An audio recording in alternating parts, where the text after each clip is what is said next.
Proud Indian army, जंग के मैदान में कदे ना हारते हो।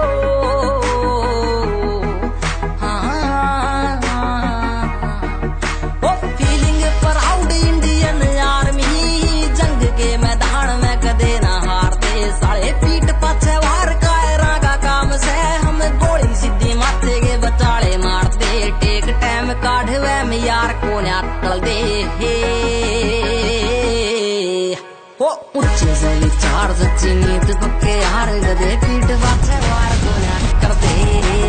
ऊंचे से विचार सच्ची नीत पक्के हार गदे, पीठ पाछे वार को ना कर दे। काका on the beat भाई।